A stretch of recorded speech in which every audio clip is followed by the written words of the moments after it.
আওয়ামী লীগের সভানেত্রী শেখ হাসিনা ৫ই আগস্ট ক্ষমতা ফিরে পাওয়ার জন্য যে মেটিকুলাস ডিজাইন করছেন, যে পদ্ধতি অবলম্বন করছেন, এটা কি আসলেই তিনি ক্ষমতা ফিরে পাওয়ার জন্য ৫ তারিখে বাংলাদেশে আসছেন, নাকি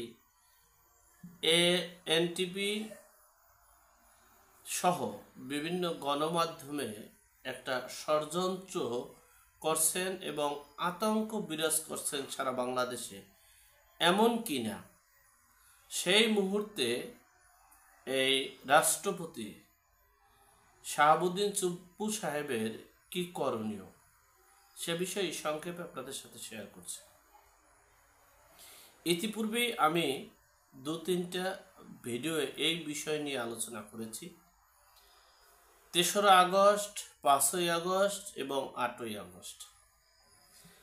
এই আগস্ট ঘিরে এনসিপি, জামাত ইসলাম সহ সর্বদলের একটা ভীষণ হচ্ছে নো 1971, সেকেন্ড রিপাবলিক 2024কে বাস্তবায়ন করার ভীষণ।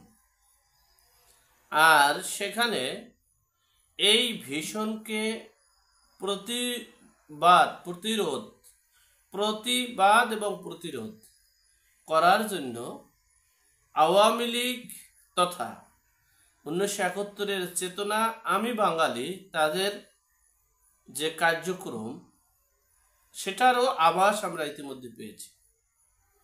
আপনারা ইতিমধ্যে অনেকে জানতে পেরেছেন, শেখ হাসিনা 31শে জুলাই বাংলাদেশের আওয়ামী লীগের টপ সিনিয়র 6 জন নেতাদের সাথে সরাসরি মুখোমুখি বৈঠক করেছেন।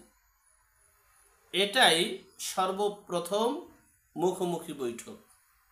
সে বৈঠকে উপস্থিত ছিলেন মুক্তিযোদ্ধা বিষয়ক মন্ত্রণালয়ের মন্ত্রী আকমা মোজাম্মেল হক, সেখানে উপস্থিত ছিলেন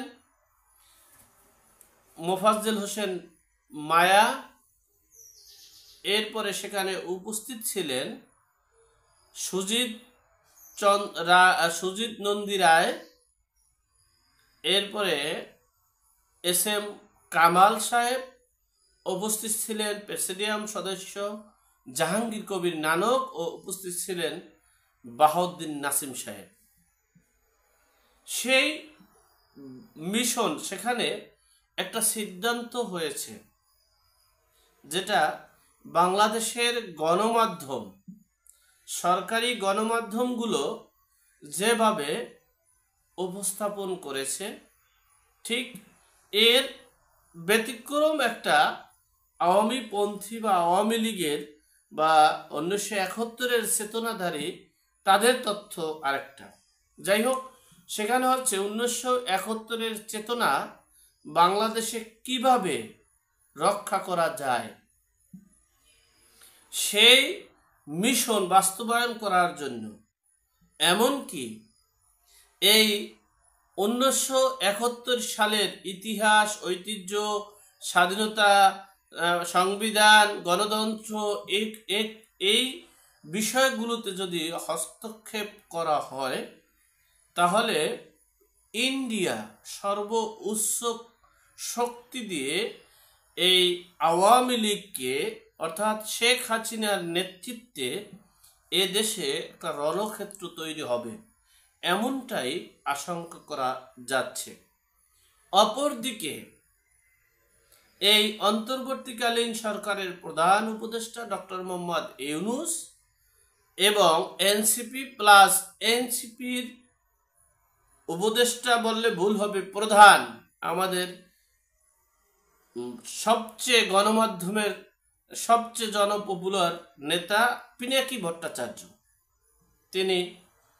তিনিও চাচ্ছেন এ দেশটা সব শক্তিকে অবসান করে সেকেন্ড রিপাবলিককে প্রতিষ্ঠিত করা।